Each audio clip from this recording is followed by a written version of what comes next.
তো আমাদের আজকের ক্লাসটা কি? জাবেদার উপর। তো আমরা জানি আমরা জাবেদা করি কার জন্য? রেয়ামিলের জন্য। দুঃখিত, জাবেদা করি কিসের জন্য? লেনদেনের জন্য। কিসের জন্য? লেনদেনের জন্য। তো এখানে যেই লেনদেনগুলো দেয়া আছে, আমরা যদি সবগুলো লেনদেনকে ধরে একটা জাবেদার মধ্যে লিপিবদ্ধ করি, ওই জাবেদাটার নাম কি হবে? সাধারণ জাবেদা। সবগুলো লেনদেনকে আমি যদি একই জাবেদায় ভুক্ত করি, সেটা কি হবে? সাধারণ জাবেদা। আর সবগুলো লেনদেনকে যদি একই জাবেদায় লিপিবদ্ধ না করে তাদের ধরন অনুযায়ী ভিন্ন ভিন্ন জাবেদায় লিপিবদ্ধ করি, ওই জাবেদাগুলো কি হয়ে যাবে? বিশেষ জাবেদা, তাই না? দেখো আমাদের এখানে কি করতে বলছে। খ বলল উপর্যুক্ত লেনদেনের ভিত্তিতে আফরোজা ফ্যাশনের ক্রয় জাবেদা প্রস্তুত করো। কি প্রস্তুত করো? ক্রয় জাবেদা। এখন তোমরাই বলো, ক্রয় জাবেদা যখন আমি প্রস্তুত করব, সবগুলো লেনদেনকে আমরা কি ক্রয় জাবেদায় লিপিবদ্ধ করব? বলো না। কেন করব না? কারণ ক্রয় জাবেদা হলো একটা বিশেষ জাবেদা। কি জাবেদা? বিশেষ জাবেদা। ক্রয় জাবেদার মধ্যে সবগুলো লেনদেন আসবে না। কারা আসবে? শুধুমাত্র ধারে পণ্য ক্রয়। কারা আসবে? শুধুমাত্র ধারে পণ্য ক্রয়। এছাড়া আর কেউ আসবে? বলো, এছাড়া কিন্তু আর কেউ আসবে না। ওকে স্যার, আমরা কি বুঝতে পেরেছি? আচ্ছা, ক্রয় জাবেদায় যারা আসবে না তাদেরকে আমরা কি করব? সাধারণ জাবেদায় লিপিবদ্ধ করব। কি করব? সাধারণ জাবেদায়। তাহলে গতে বলল ক্রয় জাবেদা বহির্ভূত যে লেনদেনগুলো আছে, অর্থাৎ এইখানকার যে লেনদেনগুলোকে আমরা ক্রয় জাবেদার মধ্যে অন্তর্ভুক্ত করব না বা আনবো না, ওই লেনদেনগুলোকে কোথায় লিপিবদ্ধ করো? সাধারণ জাবেদায় লিপিবদ্ধ করো। ওকে স্যার, তাহলে আসো আমরা একটু চেক করি যে এই লেনদেনগুলোর মধ্য থেকে কে কে ক্রয় জাবেদায় যাবে আর কে কে সাধারণ জাবেদায় যাবে। ওকে, তাহলে স্যার বলো তো, ক্রয় জাবেদায় কারা যায়? ধারে পণ্য ক্রয়। কারা যায়? ধারে পণ্য ক্রয়। আমরা পণ্য ক্রয় বা মাল ক্রয় কয়ভাবে করি? দুইভাবে, নগদে আরেকটা কি? ধারে। নগদে বা চেকে, আরেকটা কি? ধারে। এখন নগদে বা চেকে মাল ক্রয়, এটা কি ক্রয় জাবেদায় যাবে? নো, যাবে না। কে যাবে? ধারে পণ্য ক্রয় বা মাল ক্রয়। আর পণ্য ব্যতীত অন্য কিছু, মণিহারি বা কোনো সম্পদ আমি নগদে ক্রয় করলেও ক্রয় জাবেদায় যাবে না, ধারে ক্রয় করলেও ক্রয় জাবেদায় যাবে না। তাহলে ক্রয় কয় রকম হলো? 4 রকম।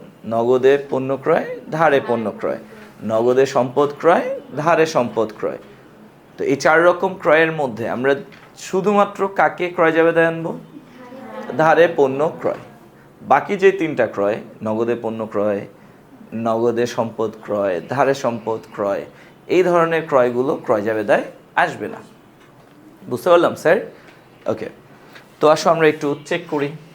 এখানে ডিসেম্বরের 1 কি বললো? 5% বার্তায় মাহমুদ ফ্যাশন হতে প্রতিটি 300 টাকা দরে 500টি প্যান্ট ক্রয় এবং বহন খরচ 1000 টাকা, চালান নং 78, শর্ত হলো 2/5 নিট 15।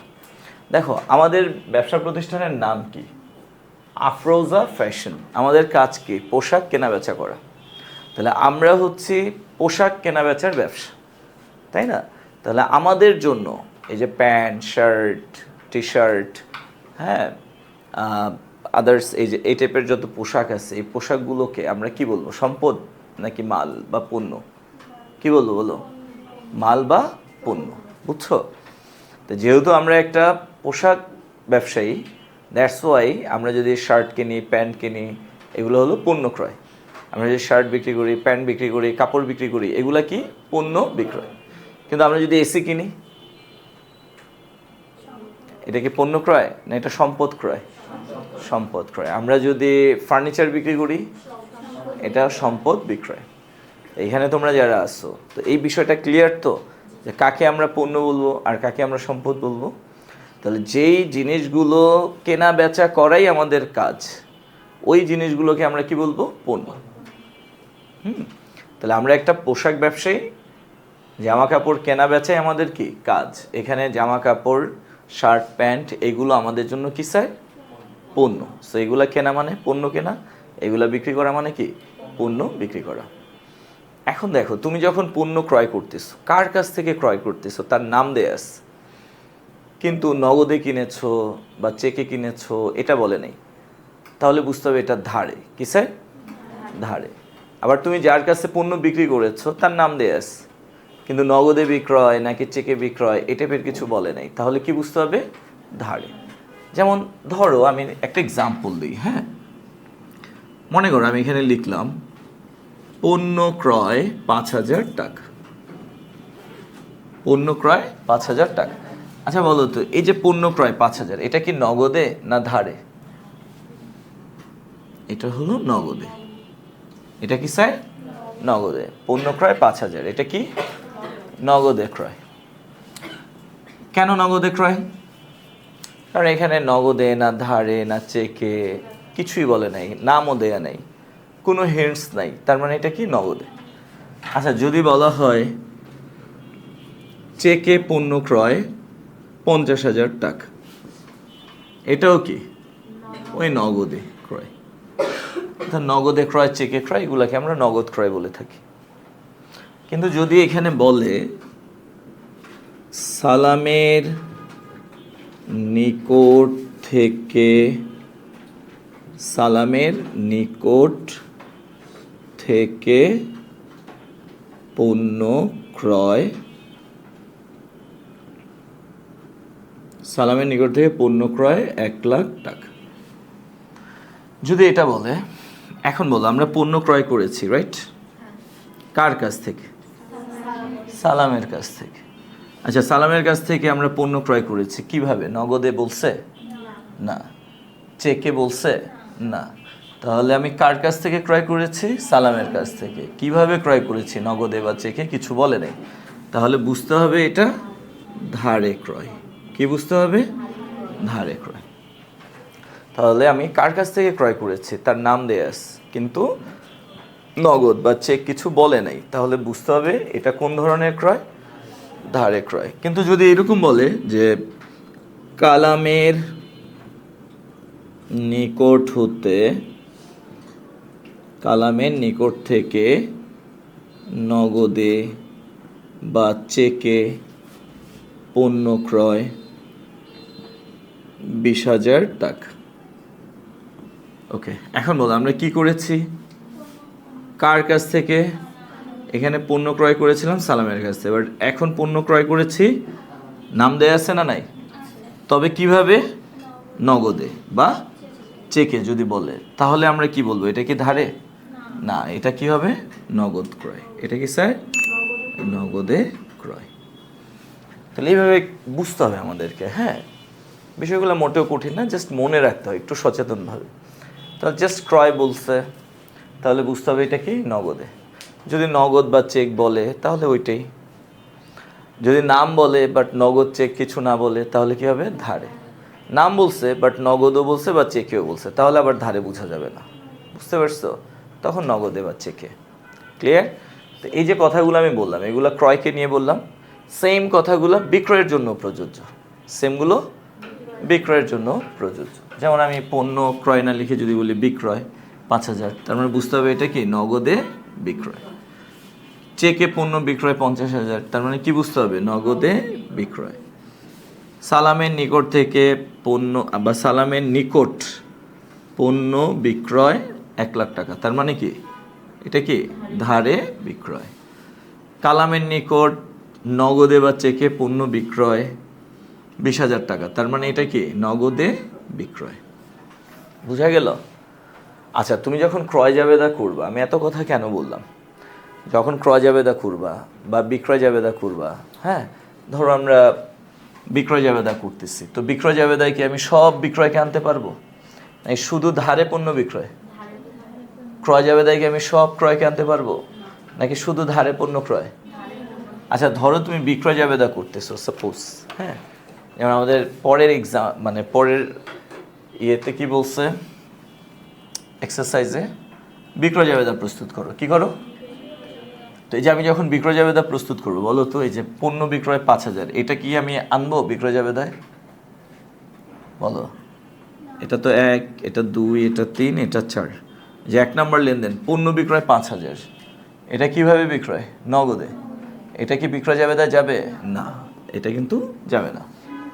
2 কি বলছে? চেকে বিক্রয় 50,000, এটা কি যাবে? না, এটাও বিক্রয় জাবেদায় যাবে না। 3 কি বলছে? সালামের নিকট পণ্য বিক্রয়, এটা কি? ধারে, এইটা বিক্রয় জাবেদায় যাবে।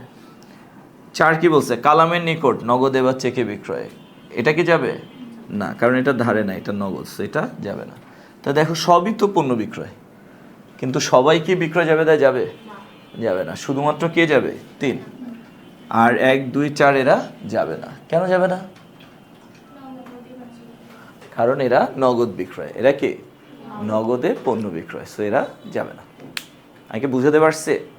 গুড। তাহলে তুমি যখন ক্রয় জাবেদা করবা, বিক্রয় জাবেদা করবা, ক্রয় ফেরত জাবেদা করবা, বিক্রয় ফেরত জাবেদা করবে, এই বিশেষ জাবেদা করার সময় অবশ্যই অবশ্যই তোমার মাথায় রাখতে হবে যে সবগুলো ধারে পণ্য হইতে হবে। কী হইতে হবে? ধারে পণ্য হইতে হবে। আমার ধারে পণ্য ক্রয় হতে হবে, ধারে পণ্য বিক্রয় হতে হবে, ধারে ক্রয়কৃত পণ্য ফেরত হইতে হবে, ধারে বিক্রয়কৃত পণ্য ফেরত আসতে হবে। আর নাহলে আমি এই বিশেষ জাবেদা নিতে পারবো না।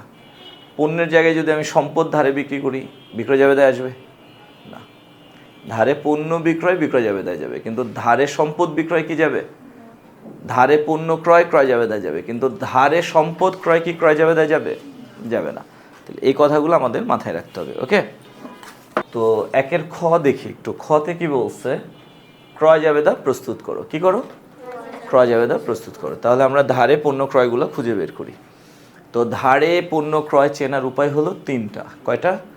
3টা। 1, যদি নাম থাকে কিন্তু নগদ বা চেক না বলে, তাহলে বুঝতে হবে এটা ধারে ক্রয়।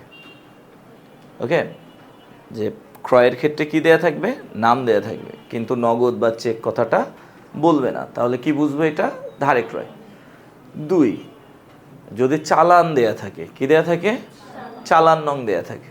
কারণ আমরা সবাই জানি যে চালান, এই জিনিসটা বা চালান নামক দলিলটা ব্যবহার করা হয় কার ক্ষেত্রে? ধারে ক্রয় বিক্রয়ের ক্ষেত্রে, রাইট? তাহলে ক্রয়ের ক্ষেত্রে যদি চালান নং দিয়ে দেয়, তাহলে বুঝতে হবে এটা কোন ধরনের ক্রয়? ধারে ক্রয়। ওকে, আর ক্যাশ মেমো দিয়ে দিলে নগদে ক্রয়। নগদ ক্রয় বিক্রয়ের জন্য আমরা কি ব্যবহার করি? Cash memo. ধারে ক্রয় বিক্রয়ের জন্য কি ব্যবহার করি? চালান। তাহলে ক্রয়ের ক্ষেত্রে যদি নাম থাকে, বুঝতে হবে কি? ধারে। ক্রয়ের ক্ষেত্রে যদি চালান নং দেয়া থাকে, কি বুঝতে হবে? ধারে। আরেকটা উপায় আছে বুঝার, সেটা কি জানো? সেটা হলো যদি পণ্য ক্রয়ের ক্ষেত্রে শর্ত দিয়ে দেয়। কি দিয়ে দেয়? শর্ত। এই যে 2/10 নিট 30, এই যে এখানে শর্ত আছে 2/5 নিট 15। এই শর্তের মানে কি জানো? নিট 15 মানে 15 দিনের মধ্যে টাকা পরিশোধ করতে হবে। 2/5 মানে কি জানো? 5 দিনের মধ্যে টাকা দিলে 2% ছাড় দেওয়া হবে। তো বিক্রেতা এই শর্তটা কখন দেয় জানো? যদি ধারে পণ্য বিক্রি করে। কখন দেয়? আর আমরা যদি ধারে পণ্য বিক্রি করি, সেক্ষেত্রে আমরা ক্রেতাকে কি করব? এই শর্তটা দিব যে ভাই 15 দিনের মধ্যে আমাকে টাকা কিন্তু দিবা, আর যদি তুমি 5 দিনের মধ্যে দাও তোমাকে আমরা 2% ছাড় দেব। এখন যদি আমরা নগদে বিক্রি করি, তাহলে কি আমরা এই শর্তটা দিব? কারো কাছে নগদে পণ্য বিক্রি করছি, পণ্য বিক্রি করে টাকা নিয়ে নিস, এখন কি আমি বলবো ভাই 15 দিনের মধ্যে টাকা দিবা, 5 দিনের মধ্যে দিলে ছাড় দেব? এটাকে আমরা বলবো না।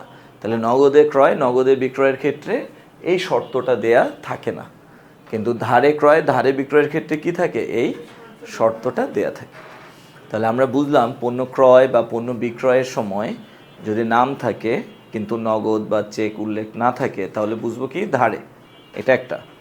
2, যদি পণ্য ক্রয় বা পণ্য বিক্রয়ের ক্ষেত্রে চালান নং দেয়া থাকে, তাহলে বুঝবো কি? ধারে। 3, যদি পণ্য ক্রয় বা বিক্রয়ের সাথে শর্ত দেয়া থাকে, তাহলে বুঝবো কি? ধারে। তাহলে ধারে ক্রয়, ধারে বিক্রয় বুঝার উপায় বা চেনার উপায় কয়টা? 3টা। নাম থাকবে, অথবা চালান নং থাকবে, অথবা শর্ত থাকবে। যে কোনো একটা থাকলেই বুঝতে হবে কি? ধারে। আর 3টাই যদি দিয়ে দেয় তাহলে তো ওভার শিওর নাকি? আচ্ছা, যেমন দেখো আমাদের ডিসেম্বর 1 তারিখে কি বলা হয়েছে? 5% বার্তায় মাহমুদ ফ্যাশন হতে প্রতিটি 300 টাকা দরে 500টি প্যান্ট ক্রয় এবং বহন খরচ 1000 টাকা। ওকে, চালান নং কত? 78, শর্ত দিয়ে আছে। তাহলে দেখো আমরা কে বলো তো? আফরোজা ফ্যাশন। আমরা কে? আফরোজা ফ্যাশন। তো আমরা মাহমুদ ফ্যাশনের কাছ থেকে কি করলাম?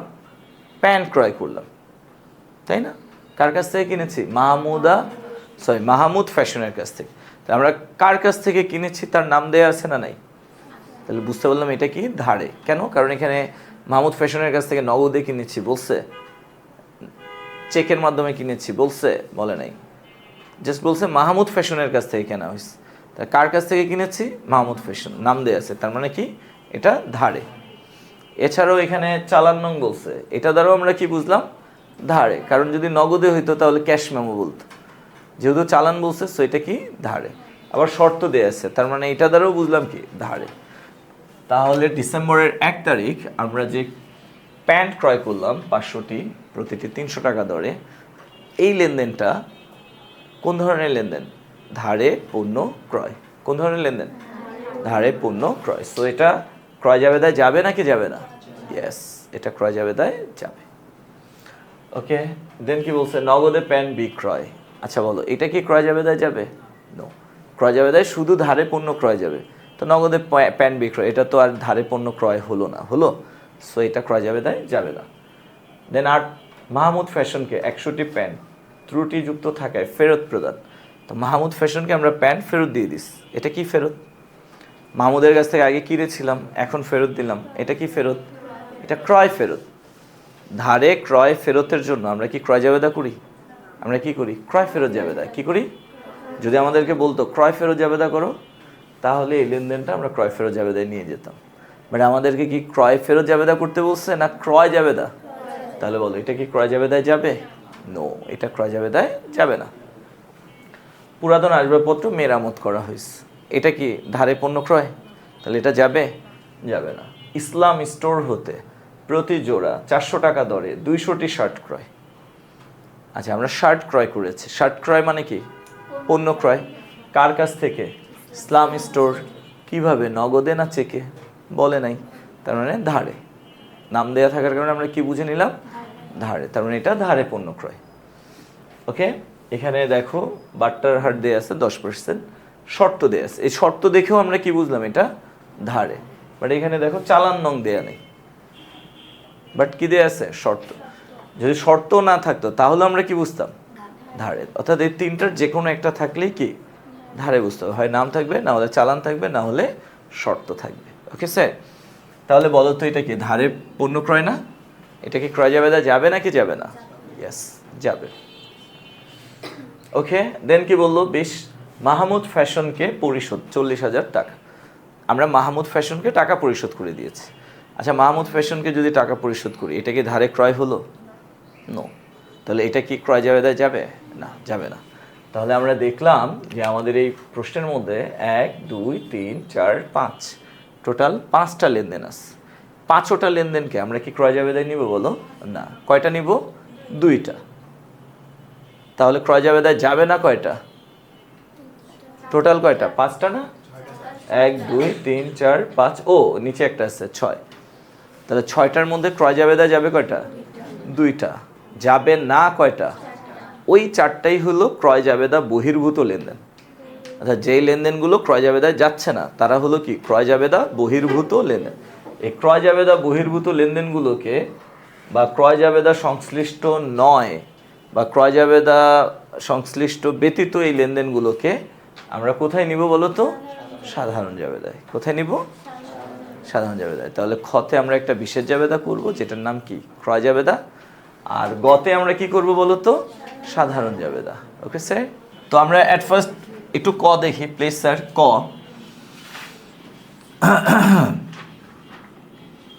স্যার কথা না প্লিজ মনোযোগ দাও। ক, ক কি বললো? উপযুক্ত তথ্য হতে ফেরত পণ্যের মূল্য নির্ণয় করো। যে এখানে যে ইনফরমেশনগুলো আছে, ইনফরমেশনগুলোর উপর ভিত্তি করে আমরা এখন কি করব? ফেরতকৃত পণ্যের মূল্য নির্ণয় করব। আচ্ছা, আমরা ফেরত দিয়েছি কয় তারিখ বলো তো? 8 তারিখ। আমরা কয় তারিখে ফেরত দিয়েছি? 8 তারিখে আমরা ফেরত দিয়েছি। কি ফেরত দিয়েছি বলো তো? 100টা প্যান্ট ফেরত দিয়েছি। কাকে? মাহমুদকে। 100টা প্যান্ট ফেরত দিয়েছি কাকে? মাহমুদকে। তাহলে এই যে আমরা 100টা প্যান্ট ফেরত দিলাম মাহমুদকে, 100টা প্যান্টের মূল্য কত আমরা সেটা নির্ণয় করব। ওকে, তাহলে আমরা হেডলাইন দিতে পারি ফেরতকৃত পণ্যের মূল্য নির্ণয়। ফেরতকৃত পণ্যের মূল্য নির্ণয়। ওকে, আচ্ছা, বিবরণ টাকা টাকা। ওকে, আচ্ছা, তাহলে আমরা এখানে কি লিখবো? এখানে তারিখ দিবা? তারিখ দেওয়ার দরকার নেই। আচ্ছা, আমরা দেই তারিখ, সমস্যা নেই। তারিখও দিলাম। এটা কত সাল? 2017 ইং। আচ্ছা, ফেরত দিলাম ডিসেম্বর 8 তারিখ, ডিসেম্বরের 8। আচ্ছা, আমরা এখানে কি লিখব? মাহমুদ ফ্যাশনকে ত্রুটিযুক্ত হওয়ায় প্যান্ট ফেরত, নাকি? প্যান্ট ফেরত। আচ্ছা, আমরা এখন বলি কয়টা প্যান্ট আমরা ফেরত দিয়েছি বলো তো? 100টা প্যান্ট ফেরত দিয়েছি। গুণ প্রতিটা প্যান্টের মূল্য কত? এখানে যদিও নাই, বাট আমরা কি আগে ফেরত দিয়েছি না আগে কিনেছিলাম? যখন কিনেছিলাম কয় টাকা করে কিনেছিলাম? 300। তো ফেরত দেওয়ার সময়ও আমরা কয় টাকা করে কাউন্ট করব? 300। 100 গুণ 300, টোটাল কত হয়? 30,000 টাকা। কত স্যার? 30,000। এখন দেখো স্যার, যখন আমরা প্যান্ট কিনেছিলাম তখন কারবারি বাট্টা ছিল নাকি ছিল না? ছিল। এই পণ্য ক্রয় করার সময় যে বাট্টা থাকে ক্রয় বাট্টা, পণ্য বিক্রয় করার সময় যে বাট্টা থাকে বিক্রয় বাট্টা, এই ক্রয় বাট্টা বিক্রয় বাট্টাগুলোকে আমরা এক কথায় কি বলি? কারবারি বাট্টা। কি বলি? তাহলে একটা নিয়ম আমরা মাথায় রাখবো, সেটা হলো পণ্য ক্রয় করার সময় যদি বাট্টা থাকে, ফেরত দেওয়ার সময়ও কি থাকবে? সেই বাট্টাটা থাকবে। পণ্য ক্রয় করার সময় যদি আমরা বাট্টা কাউন্ট করি, ফেরত দেওয়ার সময়ও আমরা কি করব? বাট্টা কাউন্ট করব। সেমভাবে পণ্য বিক্রয় করার সময় যদি আমরা বাট্টা কাউন্ট করি, বিক্রয় ফেরতের সময় আমরা সেম বাট্টাটাকে কাউন্ট করব। বুঝছো নিয়মটা? সবাই বুঝছো? বুঝছো যেটা আমি বলতেছি? এই নিয়মটা খুবই বিশেষ, স্পেশাল একটা নিয়ম। সেটা হলো আমরা পণ্য ক্রয় করার সময় যদি বাট্টা পাই, পণ্য ফেরত দেওয়ার সময় ওই বাট্টাটাকে কাউন্ট করতে হবে। পণ্য বিক্রয় করার সময় যদি আমরা বাট্টা দেই, ওই পণ্য ফেরত পাওয়ার সময়ও আমার কি করতে হবে? বাট্টাটাকে কাউন্ট করতে হবে। ওকে? আচ্ছা, আমরা পণ্য ক্রয়ের সময় বাট্টা থাকলে ফেরতের সময় সেম বাট্টাটা কাউন্ট করতে হবে। পণ্য বিক্রয়ের সময় বাট্টা থাকলে বিক্রয় ফেরতের সময়ও সেম বাট্টাটা কাউন্ট করতে হবে। বুঝছো নিয়মটা? এখন ক্রয়ের সময় যদি বাট্টা থাকে তাহলে আমরা কি করি বলো তো? ক্রয় বাট্টাটা ক্রয় মূল্য থেকে বাদ দিই। তাহলে ক্রয় ফেরতের সময়ও কি করব? বাট্টাটাকে বাদ দিব। বিক্রয়ের সময় যদি আমরা বাট্টা পাই, মানে বাট্টা থাকে, তাহলে ওই বাট্টাটাকে আমরা কি করি? বিক্রয় মূল্য থেকে বাদ দিই। সো বিক্রয় ফেরতের সময় আমরা কি করব? সেম বাট্টাটাকে বাদ দিব। বুঝতে পারছো নাকি বুঝো নাই? বুঝছো সবাই? তাহলে আমরা এই যে 8 তারিখে যে ফেরত দিলাম মাহমুদকে 100টা প্যান্ট, এই প্যান্টগুলো আমরা কয় তারিখে কিনেছিলাম? ডিসেম্বরের 1 তারিখ। তো ডিসেম্বরের 1 তারিখে আমরা প্যান্টগুলো কিনেছিলাম, রাইট? 500টা প্যান্ট কিনেছিলাম। ওইখান থেকে আমি 100টা প্যান্ট ফেরত দিচ্ছি। ওকে? তাহলে যে 500টা প্যান্ট কিনেছিলাম ওইখান থেকে 100টা ফেরত দিচ্ছি না? তো 500টা প্যান্ট প্রতিটা কয় টাকা করে কিনেছিলাম? তাহলে এখানে 100টা প্যান্ট প্রতিটার মূল্য কত হবে? 300। আর যখন আমি কিনেছিলাম 500টা প্যান্ট, তখন আমরা কারবারি বাট্টা পেয়েছিলাম কত? 5%। ওই বাট্টাটা এখন কাউন্ট করতে হবে নাকি হবে না? হবে। তো ক্রয় বাট্টা কি হয়? ক্রয় থেকে বাদ যায়, ক্রয় ফেরত থেকে বাদ যায়। বাট্টার কাজই বাদ যাওয়া। ওকে? তাহলে আমরা এখন কি করব? এই যে ফেরত দিলাম 100টা প্যান্ট 300 টাকা করে 30,000, এখান থেকে আমরা বাদ দিয়ে দিব। কি বাদ দিব? কারবারি বাট্টা। কি বাদ দিব স্যার? কারবারি বাট্টা। কারবারি বাট্টা কয় পার্সেন্ট? 5%। দেখো এখানে কোথাও কারবারি বাট্টা বলছে? আচ্ছা, এখানে কোথাও প্যান্টের মূল্য বলছে? তা আমরা প্যান্টের মূল্য কত ধরছি? কেন? কারণ আমি ফেরত দিছি যেই 8 তারিখের প্যান্ট, ওটা কিনেছিলাম কয় তারিখ? 1 তারিখ। তো 1 তারিখে কিনেছিলাম কয় টাকা করে? তাহলে 1 তারিখের ক্রয় মূল্য যদি আমি ধরি, তাহলে 1 তারিখের বাট্টাটাও তো ধরতে হবে। এর জন্য আমি বাট্টা কয় পার্সেন্ট ধরবো? 5%। কয় পার্সেন্ট? 5%। তাহলে কারবারি বাট্টা 30,000 টাকার উপর কয় পার্সেন্ট ধরতে হবে? 5%। তাহলে কত টাকা হবে? 1500 টাকা। কত টাকা? 1500 টাকা। তাহলে এখানে কত হয়? 28,500। ক্লোজ। আমরা কি বুঝতে পারলাম? তাহলে ফেরতকৃত পণ্যের মূল্য কত টাকা? 28,500 টাকা। ক্লিয়ার? এটা কি অনেক কঠিন কিছু না অনেক ইজি? অনেক ইজি, রাইট? ওকে, তো আমরা ক করলাম। এবার আমরা কি করব বলো তো? খ করব। কি করব? খ। খ কি বলছে? একটা ক্রয় জাবেদা প্রস্তুত করো। ওকে, তো চলো আমরা এখন ক্রয় জাবেদা প্রস্তুত করব।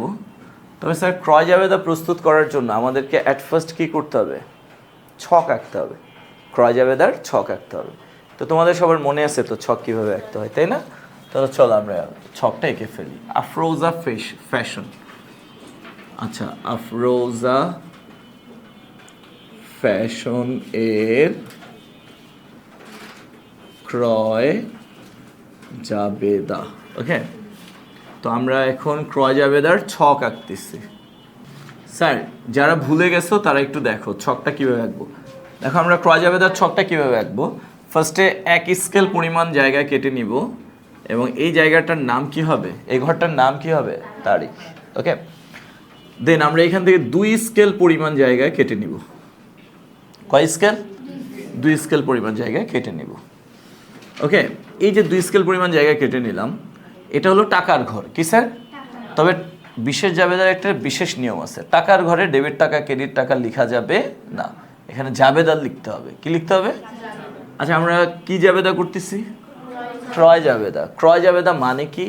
ধারে পণ্য ক্রয়ের জাবেদা। তো আমরা যদি ধারে পণ্য ক্রয় করি, পণ্য ক্রয় করলে কি হয়? ব্যয় হয়। সো ক্রয় হিসাব ডেবিট। ক্রয় হিসাব কি হবে বলো? ডেবিট। ওকে, আর ক্রয়টা আমরা কিভাবে করেছি? ধারে। টাকা গেছে? যায় নাই। পাওনাদার বেড়ে গেছে, তো পাওনাদার নামক দায় বেড়ে গেছে। সো পাওনাদার হিসাব ক্রেডিট, তাই না বলো? তাহলে এখানে হবে পাওনাদার হিসাব ক্রেডিট। আমরা কি বুঝলাম স্যার? তাহলে বিশেষ জাবেদার একটা বিশেষ নিয়ম, ডেবিট টাকা ক্রেডিট টাকা লেখা যাবে না, তার পরিবর্তে কি করতে হবে? জাবেদা দিতে হবে।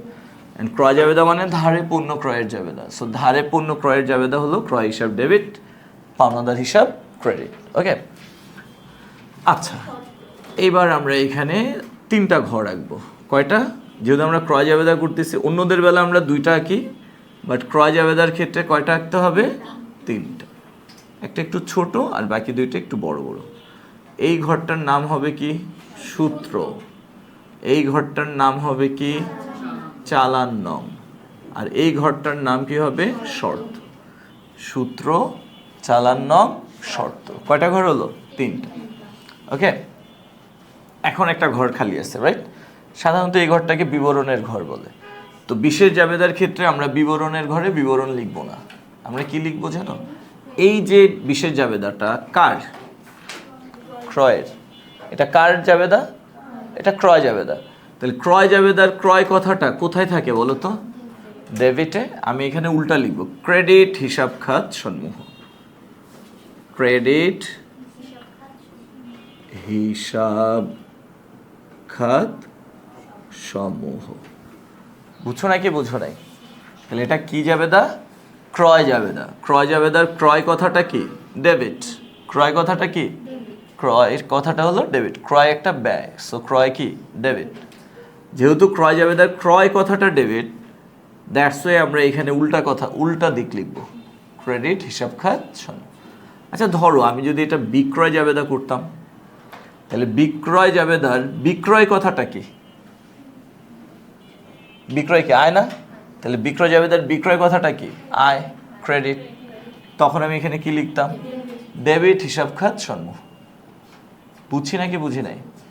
আচ্ছা তাহলে আমি যেই জাবেদা করব, হ্যাঁ, তার উল্টা দিকটা আমাদেরকে লিখতে হবে। আমরা কি জাবেদা করতেছি? ক্রয় জাবেদা। ক্রয় জাবেদার ক্রয় কথাটা কি? ডেবিট। সো আমরা এখানে কি লিখব? ক্রেডিট হিসাব খাত সমূহ। Okay sir? আচ্ছা ঘর আঁকা শেষ। 2017 ইং। এখন বলো এই ঘরে বা এই ছকে আমি কি 6টা লেনদেনকেই বসাবো? না। কয়টা বসাবো? 2টা। কোন কোন তারিখ? একটা হলো ডিসেম্বর 1, আরেকটা হলো ডিসেম্বর 15। ডিসেম্বরের 1 তারিখ আর কি ডিসেম্বরের 15 তারিখ। ওকে, ডিসেম্বর 1 আমরা কার কাছ থেকে কিনেছিলাম বলো তো? মাহমুদ ফ্যাশন। মাহমুদ ফ্যাশন লিখলাম, ওকে। আর 15 তারিখে ইসলাম স্টোর লিখলাম। যারা যারা আসবে তাদের নাম লিখলাম। এখন বলো, ডিসেম্বরের 1 মাহমুদ ফ্যাশন, সূত্র বলে কিছু আছে? নাই। চালান বলে কিছু আছে? হ্যাঁ আছে। এই যে চালান কত? 78। শর্ত বলে কিছু আছে? হ্যাঁ আছে। 2/5 নিট কত? 15। ওকে, তো কিছু না থাকলে ওটা একটা টিক চিহ্ন দিয়ে দিবা। আচ্ছা, ইসলাম স্টোর, সূত্র বলে কিছু আছে? চালান বলে কিছু আছে? না। শর্ত আছে? নাই। এই যে ইসলাম শর্ত কত? 2/7, 2/7 নিট কত? 30। হলো? ওকে, এবার আসো, তাহলে সবই ফিল আপ হয়েছে। এখন টাকার ঘরে আমরা জাস্ট টাকা বসাবো। এখানে মাহমুদের টাকা বসবে, এখানে ইসলামের টাকা বসবে, তাই না? এখন টাকাটা কত আমরা জানি? জানি না। এটা আমাদেরকে ক্যালকুলেট করতে হবে এই কথাগুলো পড়ে পড়ে। হ্যাঁ, তো চলো আমরা টাকা নির্ণয় করি। এখানে গণনা দেখাই। গণনা অনেকে অনেকভাবে গণনা করে, আমি জাস্ট ডিটেলস গণনাটা দেখাই তোমাদেরকে। হ্যাঁ, আচ্ছা, গণনা 1, এটা কার স্যার? মাহমুদ ফ্যাশন। আচ্ছা, মাহমুদ ফ্যাশন। আচ্ছা, মাহমুদ ফ্যাশনের কাছ থেকে আমরা কি করেছি? ক্রয় করেছি না? তো অ্যাট ফার্স্ট আমরা এখানে মোট ক্রয়টাকে দেখাবো। মোট ক্রয় কি দেখাবো স্যার? মোট ক্রয়। তাহলে মাহমুদ ফ্যাশনের কাছ থেকে আমরা মোট ক্রয় করেছি কয়টা প্যান্ট? 500টা প্যান্ট, গুণ প্রতিটা প্যান্ট কয় টাকা? 300 টাকা। তাহলে কত হয়? 1,50,000 টাকা। ঠিক আছে স্যার? তাহলে আমরা মাহমুদ ফ্যাশন থেকে মোট ক্রয় কত সেটা নির্ণয় করলাম। এখন আমরা কি করব? মাইনাস করব কারবারি বারটা। কি মাইনাস করব? কারবারি বারটা। এই কারবারি বারটাটাকে মাইনাস করব। আচ্ছা, কারবারি বারটা কয় পার্সেন্ট ছিল? 5%। এই 5% কার উপরে ধরবা? মোট ক্রয়ের উপর। কার উপর? তাহলে মোট ক্রয় কত? 1,50,000। এটার উপরে 5%। ওকে, তাহলে কত হয়? 7,500 টাকা। কয় টাকা? তাহলে 1,50,000 থেকে তুমি যদি 7,500 বাদ দাও, কত হয়? 1,42,500 টাকা, নাকি? ওকে, এখন কি করবা জানো? যোগ করে দিবা অন্যান্য ব্যয়। যোগ করে দিবা কাকে? অন্যান্য ব্যয়, মানে পণ্য ক্রয় করা ছাড়াও যদি অন্য কোনো ব্যয় থাকে। আমরা একটু যদি দেখি এখানে আছে না নাই? এই যে বহন খরচ আছে কত? 1,000 টাকা বহন খরচ আছে না? তাহলে এখন আমরা যোগ করে দিব। কি যোগ করব? বহন খরচ কত? 1,000। তাহলে কত হচ্ছে? 1,43,500। এমন ধর প্যাকিং খরচ থাকলে সেটাও যোগ হতো, তারপরে বিমা খরচ থাকলে সেটাও যোগ হতো, একাধিক থাকতে পারতো। যতগুলো থাকবে ততগুলোই আমরা কি করব? যোগ করে দিব। ওকে স্যার, তাহলে আমরা কত পেলাম? 1,43,500। এই 1,43,500 আমরা এখানে বসিয়ে দেব। 1,43,500। ওকে, তাহলে কিভাবে টাকাটা পেলাম? অ্যাট ফার্স্ট আমরা কি নির্ণয় করলাম? মোট ক্রয়। কি স্যার? মোট ক্রয় থেকে বাদ দিলাম কি? কারবারি বাট। দেন যে টাকাটা পেলাম সেটার সাথে যোগ করলাম কি? অন্যান্য খরচ। কি যোগ করলাম? অন্যান্য খরচ। ওকে, আচ্ছা, এবার আসো, তাহলে আমরা এটা কারটা নির্ণয় করলাম? মাহমুদ। এবার আমরা কারটা নির্ণয় করবো, বলো? ইসলাম স্টোর। ইসলাম স্টোর, রাইট? আচ্ছা, তাহলে সেম নিয়ম। ফার্স্টে আমরা কি নির্ণয় করব? মোট ক্রয়। কি নির্ণয় করব? মোট ক্রয়। আচ্ছা দেখো, ইসলাম স্টোরের কাছ থেকে প্রতি জোড়া 400 টাকা দরে 200টি শার্ট ক্রয়। প্রতি জোড়া 400 টাকা দরে কয়টা শার্ট ক্রয়? 200টা শার্ট ক্রয়। হ্যাঁ, তাহলে তুমি একটা জিনিস চিন্তা করো, এই যে 400 টাকা যে আমরা দিয়েছি, 400 টাকা কি আমরা একটা শার্টের জন্য দিয়েছি নাকি এক জোড়া শার্টের জন্য? এক জোড়া মানে কয়টা শার্ট? তাই 2টা শার্টের ক্রয় মূল্য কয় টাকা?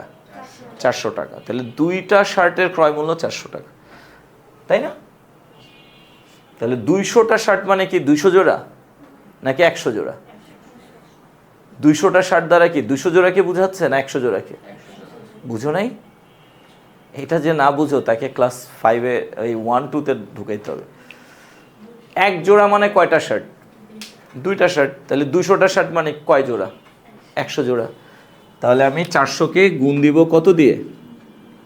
100 দিয়ে। কত দিয়ে? কেউ যদি 400কে 200 দিয়ে গুণ দাও, যদি এমন বলতো প্রতিটা শার্ট 400 টাকা করে 200টি শার্ট, তাহলে আমি 400 গুণ 200 দিতাম। কিন্তু প্রতিটি শার্ট বলে নাই, বলছে প্রতি জোড়া শার্ট 400 টাকা। তাহলে 200টা শার্ট মানে 100 জোড়া। তাহলে 400 গুণ 100 তাহলে কত হয়? 40,000 টাকা। আমি কি বুঝাতে পারলাম? ওকে। তাহলে মোট ক্রয় পেয়ে গেলাম ইসলামী স্টোরের কাছ থেকে কত? 40,000। এখন আমরা এখান থেকে মাইনাস করব। কি মাইনাস করব বলো? কারবারি বার্তা। নিয়ম অনুযায়ী মোট ক্রয় পাওয়ার পর কি মাইনাস হবে? কারবারি বার্তা। আছে না নাই? কয় পার্সেন্ট? 10%। কার উপর? মোট ক্রয়ের উপর। তাহলে 40,000 টাকা, এটার উপর 10%। কত হয়? 4,000। কত হয়? 4,000 টাকা, তাই না? আচ্ছা, এখন 4,000 যদি মাইনাস করি, এখানে কত হয়? সরি, 36,000 হয়, রাইট? এখন আমরা প্লাস করব কি বলো তো? অন্যান্য ব্যয়। কি প্লাস করব? অন্যান্য ব্যয় বা অন্যান্য খরচ, রাইট? দেখো, ডিসেম্বর 1 তারিখে অন্যান্য ব্যয় ছিল নাকি ছিল না? ছিল, বহন খরচ ছিল। কিন্তু এই যে ইসলাম স্টোরের কাছ থেকে আমরা ক্রয় করেছি, এখানে কি অন্যান্য ব্যয় আসছে? নাই। তাহলে না থাকলে তো আর যোগ করা যাবে না, যাবে? এখানেই শেষ। এখানে আমরা মোট ক্রয় থেকে কারবারি বারটা মাইনাস করে অন্যান্য ব্যয় যোগ করেছি, দেন যেই মূল্যটা পেয়েছি সেটা বসিয়েছি। বাট এইখানে যেহেতু অন্যান্য ব্যয় নাই, সো আমি মোট ক্রয় থেকে কারবারি বারটা কারবারি বারটা মাইনাস করে যেটা পেয়েছি সেই টাকাটাই আমরা এখানে বসিয়ে দিব, 36,000। Okay sir? এবার আমরা প্লাস করে দিই। তাহলে কত হয় বলো তো? 1,7,9,5,0,0 ক্লোজ। ওকে, 1,79,500। এটা হলো মোট ক্রয়। ওকে, আমরা সবাই বুঝতে পারলাম স্যার? তাহলে ক্রয় জাবেদা কীভাবে প্রস্তুত করে? ফার্স্টে আমরা ছক আঁকবো, দেন যারা যারা আসবে তাদের নাম লিখবো, ঘরগুলো ফিল আপ করবো, আর টাকাটা আমরা এইভাবে গণনা করে দেখিয়ে দিব। এই যে খ করতেছো, এই ছকের নিচেই গণনা করে এগুলো দেখিয়ে দিব। ওকে, তো আমি এখানে যে গণনাটা করেছি এটা হলো একটু ডিটেলস গণনা, হ্যাঁ? আর অনেকে আছে যারা একটু শর্টকাটে গণনাটা করে। কিভাবে করে দেখো, যেমন ধরো আমি যদি মাহমুদ ফ্যাশনেরটা দেখাই, তাহলে এখানে এইভাবে দেখায় ক্রয় মূল্য সমান সমান কী করে জানো? এই যে এই জিনিসগুলাই করে, এই যে 500 গুণ 300 মাইনাস 500 গুণ 300 গুণ কয় পার্সেন্ট? 5%। ঠিক আছে? মাইনাস না, প্লাস কত? 1,000। এই যে এইভাবে আর কি বসিয়ে দেয়, মানে এত লেখাজোকা করে না। এটা হলো মোট ক্রয় মূল্য মাইনাস এটা কি মোট ক্রয় মূল্যের উপর বারটা প্লাস অন্যান্য ব্যয়। তাহলে এখানে কি করবে বলো তো? ক্রয় মূল্য সমান সমান এই যে এইভাবে লিখবে, 400 গুণ 100 মাইনাস 400 গুণ 100 গুণ 10%, এইভাবে লিখে দিবে। এটা হলো শর্টকাটে মানে মূল্য নির্ণয় করার ফরম্যাট, ওকে, বা ফর্মুলা। হ্যাঁ, তো তোমরা এটাও করতে পারো, এটাও করতে পারো, বাট আমি যেটা দেখিয়েছি এটা হলো বোঝার জন্য। তো যারা বিগিনার তারা এই ডিটেলসটাই শেখো, যখন এক্সপার্ট হয়ে যাবে তখন তোমরা এই শর্টকাট ফর্মুলা ইউজ করো। Okay sir? আচ্ছা, তাহলে আমরা ক্রয় জাবেদা করে ফেললাম, ক্রয় জাবেদা শেষ। ওকে, ফেরত পণ্যের মূল্য আমরা নির্ণয় করে ফেলছি। ওকে, এখন আমরা কি করব বলো? গতে কি বললো? যারা ক্রয় জাবেদায় যায়নি তাদের জন্য কি করো? সাধারণ জাবেদা করো। স্যার তোমরা তো সবাই জানো সাধারণ জাবেদা মানে কি? লেনদেন ঘটার সাথে সাথে তারিখের ক্রমানুযায়ী ডেবিট এবং ক্রেডিট দুইটা পক্ষ বিশ্লেষণ করে সংক্ষিপ্ত ব্যাখ্যা সহ সর্বপ্রথম অস্থায়ীভাবে আমরা যে জাবেদা মানে যে হিসাবের প্রাথমিক বইতে লেনদেনগুলো লিপিবদ্ধ করি সেটাকেই সাধারণ জাবেদা বলে। সেটাকে কি বলে? সাধারণ জাবেদা। জাবেদা বা সাধারণ জাবেদা বলে, বুঝছি আমরা? ওকে, তাহলে সাধারণ জাবেদা মানে এখানে ডেবিট ক্রেডিট পক্ষ বিশ্লেষণ করে সংক্ষিপ্ত ব্যাখ্যা সহকারে তারিখের ক্রমানুযায়ী বসাতে হবে। কীভাবে বসাতে হবে? তারিখের ক্রমানুযায়ী। তো এই যে ডিসেম্বরের 1 আর হলো কি ডিসেম্বরের 15, এই দুটা তো ক্রয় জাবেদায় চলে গেছে, এই দুটা বাদ। তাহলে আমরা সাধারণ জাবেদায় ফার্স্টে কাকে লিখব? ডিসেম্বরের 3, দেন ডিসেম্বরের 8, দেন ডিসেম্বরের 10, দেন ডিসেম্বরের 20। ওকে, তো চলো আমরা একটা সাধারণ জাবেদার ছক আঁকি। Afroza fashion, right? আচ্ছা, আফরোজা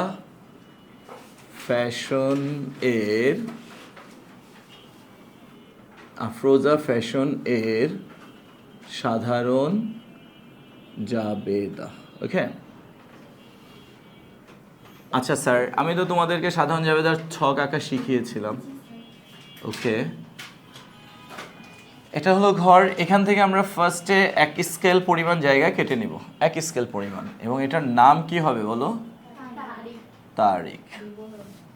অনেকে তারিখের পর বিবরণ কাটে, বিবরণ কাটবা না, বিবরণ এমনি বের হয়। হ্যাঁ, তারিখের পর এখান থেকে 1 স্কেল, এখান থেকে 1 স্কেল, আর এখানে হাফ স্কেলের জায়গা কেটে নিবা।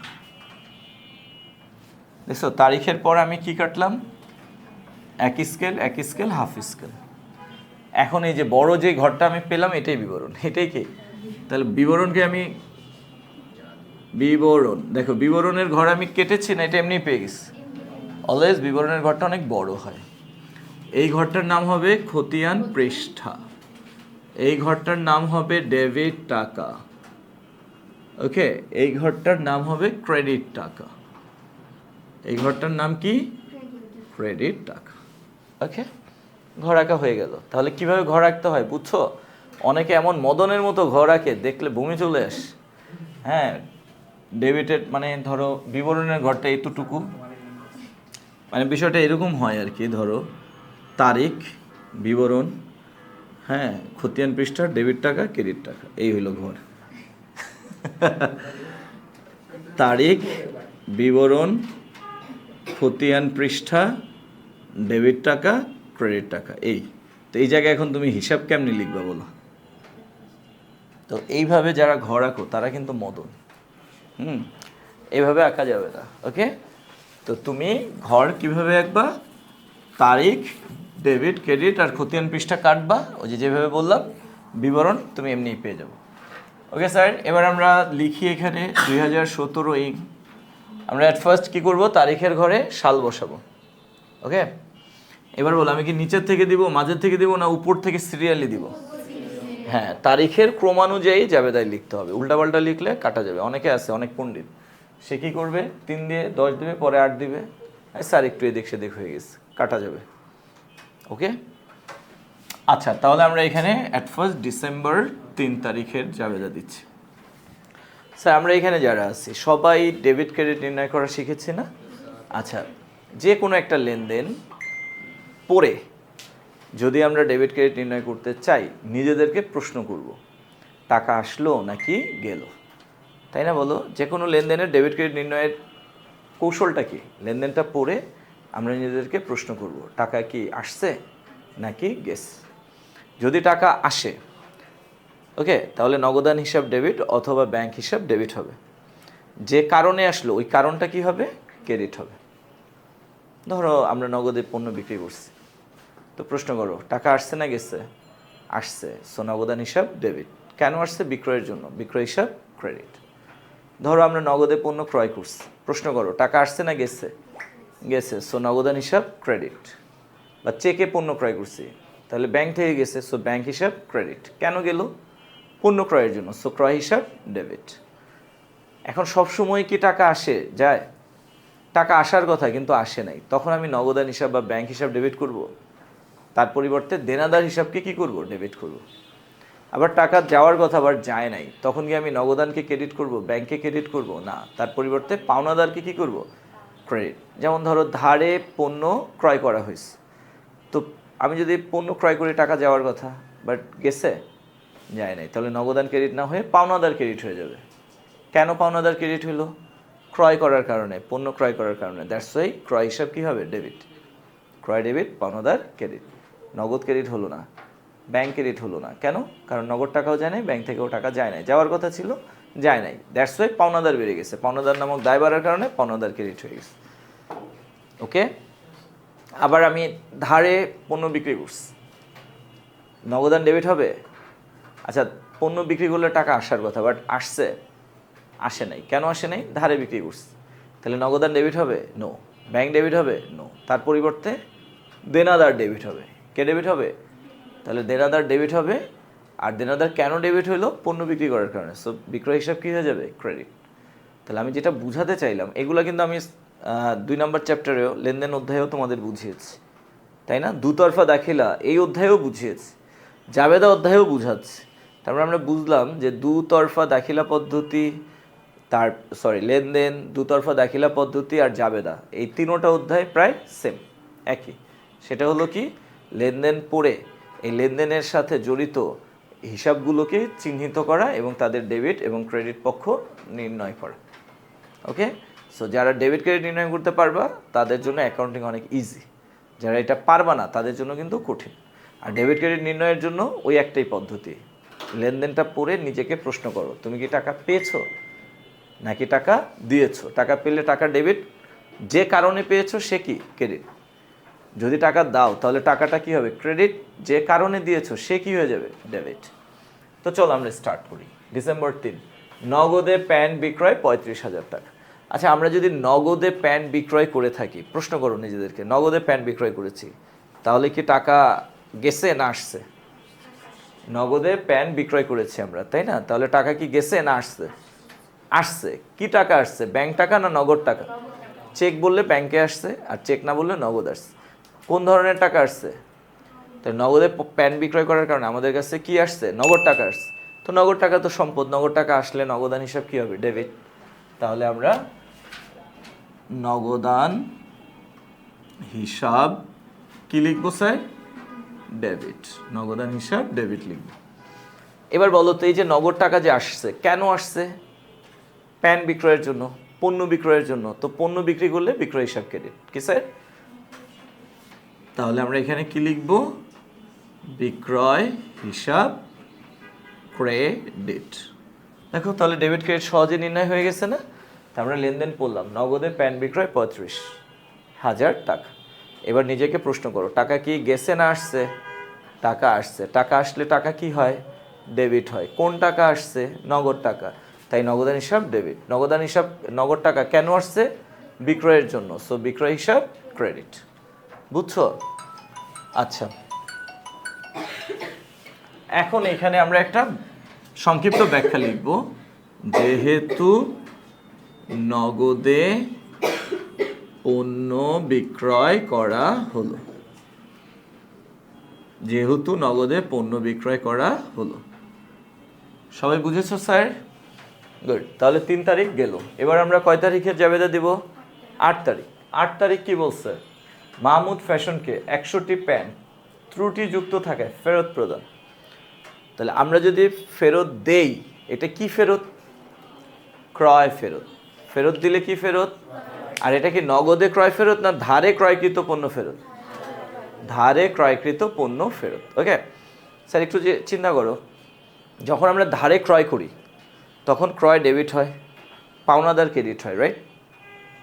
ধারে ক্রয় করার সময় নগদ ক্রেডিট হয়েছিল না পাওনাদার ক্রেডিট হয়েছে? কারণ টাকা দেওয়ার কথা আমরা দেই নাই, সো পাওনাদার ক্রেডিট হয়েছে আর ক্রয় ডেবিট হয়েছে। তাহলে আমি যখন ধারে ক্রয় করেছি তখন ক্রয় ডেবিট, পাওনাদার ক্রেডিট। এখন যদি আমি ফেরত দিই তাহলে কি হবে? উল্টো হয়ে যাবে না? তাহলে ক্রয় করার জাবেদা যা, ক্রয় ফেরতের জাবেদা কি? ঠিক তার উল্টা।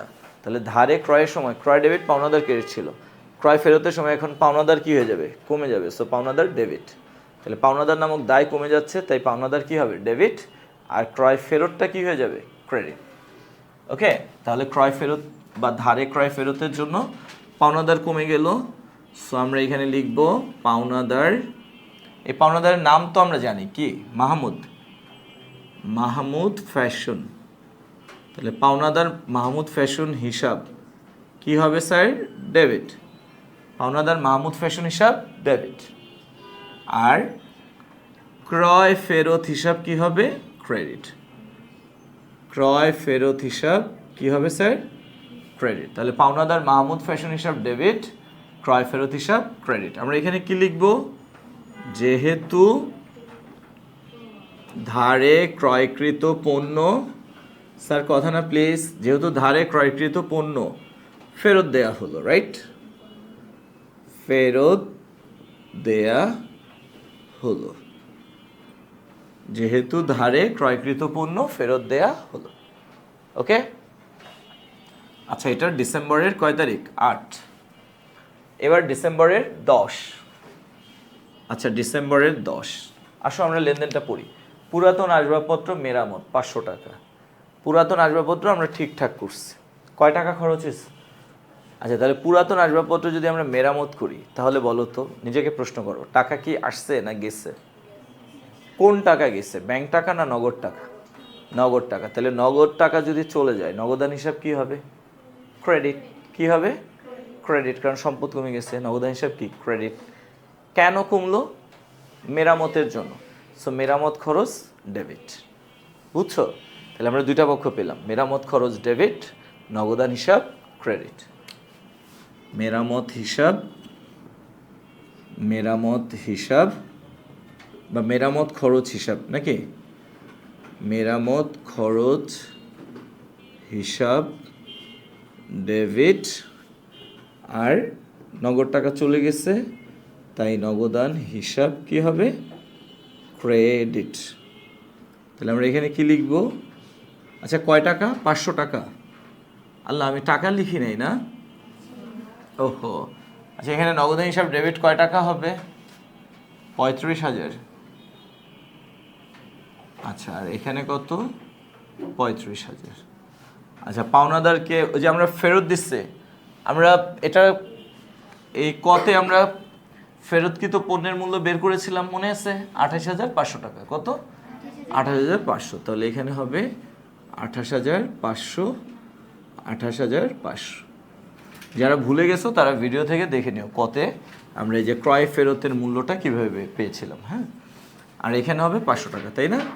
আচ্ছা আমরা এখানে কি লিখবো? যেহেতু নগদে মেরামত খরচ প্রদান করা হলো, যেহেতু নগদে মেরামত খরচ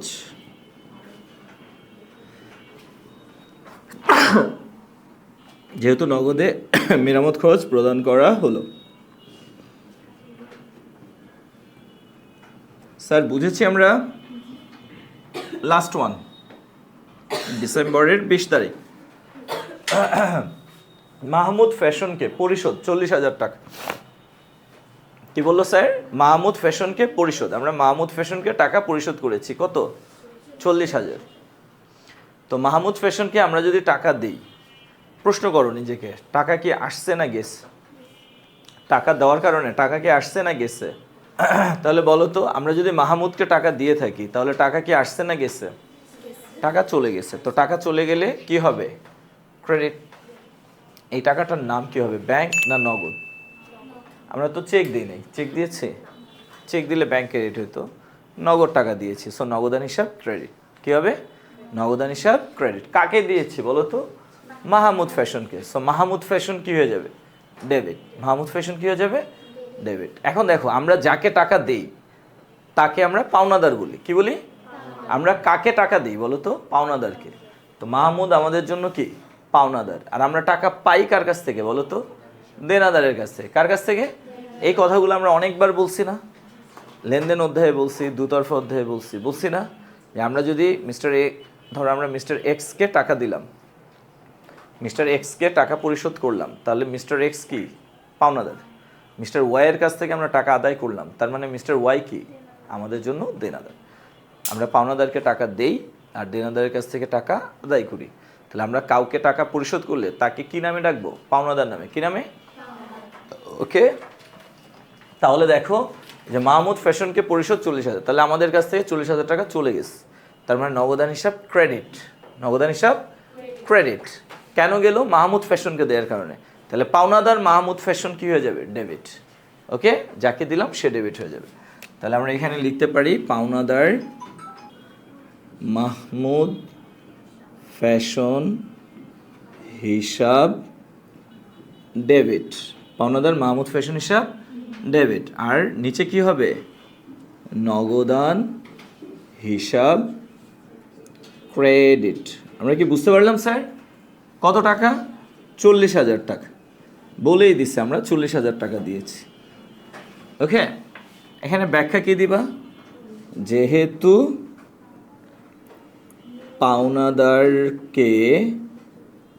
পাওনাদারকে নগদে পরিশোধ করা হলো, যেহেতু পাওনাদারকে নগদে পরিশোধ করা হলো। স্যার আমরা কি বুঝতে পারলাম? এখন অনেকে কি করে জানো, এই জাবেদার যোগফল নামে এখানে লিখে দেয়, আবার অনেকে দেয় না। তো তোমাদের ইচ্ছা, তোমরা চাইলে এখন ডেবিটের যোগফল ডেবিটে, ক্রেডিটের যোগফল ক্রেডিটে বসিয়ে দিতে পারো, এবং অবশ্যই এই দুইটা যোগফল কী হবে? সমান হবে।